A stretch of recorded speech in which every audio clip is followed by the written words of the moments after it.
नमस्कार। अपना आंदोलन यूट्यूब चैनल में आपका स्वागत है। आज रोहित वेमुला का छठा शहादत दिवस है।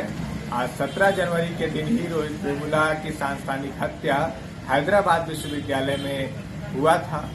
हम रोहित वेमुला को याद करते हुए उनका पत्र आपके बीच में रखना चाहते हैं। Good morning.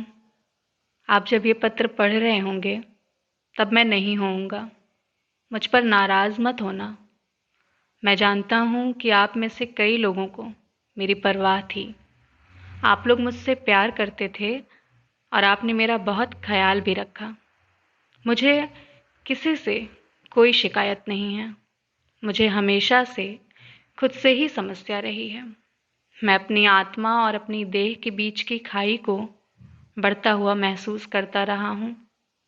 मैं एक दानव बन गया हूँ और मैं अति क्रूर हो चला हूँ। मैं तो हमेशा से लेखक बनना चाहता था, विज्ञान का लेखक, कार्ल सेगन की तरह। और अंततः मैं सिर्फ यह एक पत्र लिख पा रहा हूँ। मैंने विज्ञान, तारों और प्रकृति से प्रेम किया। फिर मैंने लोगों को चाहा, यह जाने बगैर कि लोग जाने कब से प्रकृति से दूर हो चुके हैं। हमारी अनुभूतियाँ नकली हो गई हैं। हमारे प्रेम में बनावट है। हमारे विश्वासों में दुराग्रह है। इस घड़ी मैं आहत नहीं हूँ, दुखी भी नहीं, बस अपने आप से बेखबर हूँ। एक इंसान की कीमत, उसकी पहचान, एक वोट, एक संख्या, एक वस्तु तक सिमट कर रह गई है। कोई भी क्षेत्र हो, अध्ययन में, राजनीति में, मरने में, जीने में, कभी भी एक व्यक्ति को उसकी बुद्धिमत्ता से नहीं आंका गया। इस तरह का खत मैं पहली दफ़ा लिख रहा हूँ। आखिरी खत लिखने का यह मेरा पहला अनुभव है। अगर यह कदम सार्थक ना हो पाए तो मुझे माफ़ कीजिएगा। हो सकता है इस दुनिया, प्यार, दर्द, जिंदगी और मौत को समझ पाने में मैं गलत था।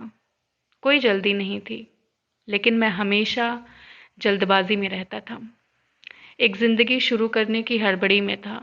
इसी क्षण में कुछ लोगों के लिए जिंदगी अभिशाप है। मेरा जन्म मेरे लिए एक घातक हादसा है। अपने बचपन के अकेलेपन से मैं कभी उबर नहीं सका। अतीत का एक क्षुद्र बच्चा। इस वक्त मैं आहत नहीं हूँ, दुखी नहीं हूँ।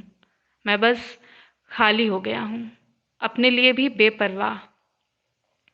यह दुखद है और इसी वजह से मैं ऐसा कर रहा हूँ। लोग मुझे कायर कह सकते हैं और जब मैं चला जाऊंगा तो स्वार्थी या मूर्ख भी समझ सकते हैं। मुझे कोई फर्क नहीं पड़ता कि मुझे क्या कहा जा रहा है। मैं मौत के बाद की कहानियों, भूतों या आत्माओं पर विश्वास नहीं करता। अगर किसी बात पर मैं विश्वास करता हूँ तो वह यह है कि मैं अब सितारों तक का सफ़र कर सकता हूँ और दूसरी दुनिया के बारे में जान सकता हूँ। जो भी इस खत को पढ़ रहे हैं, अगर आप मेरे लिए कुछ कर सकते हैं तो मुझे 7 महीने की फेलोशिप मिलनी बाकी है, जो 1,75,000 रुपये है। कृपया ये कोशिश करें कि वह मेरे परिवार को मिल जाए। मुझे 40,000 रुपये के करीब राम जी को देना है। उसने कभी इन पैसों को मुझसे नहीं मांगा, मगर कृपा करके ये पैसे उसे दे दिए जाएं। मेरी अंतिम यात्रा को शांतिपूर्ण और सहज रहने दें। ऐसा व्यवहार करें कि लगे जैसे मैं आया और चला गया। मेरे लिए आंसू ना बहाएं। यह समझ लें कि जिंदा रहने के बजाय मैं मरने से खुश हूँ, परछाइयों से सितारों तक। उमा अन्ना, मुझे माफ़ कीजिएगा कि ऐसा करने के लिए मैं आपके कमरे का इस्तेमाल कर रहा हूँ। अंबेडकर स्टूडेंट्स एसोसिएशन परिवार के लिए माफ़ करना, मैं आप सबको निराश कर रहा हूँ। आपने मुझे बेहद प्यार किया। मैं उज्जवल भविष्य के लिए ढेर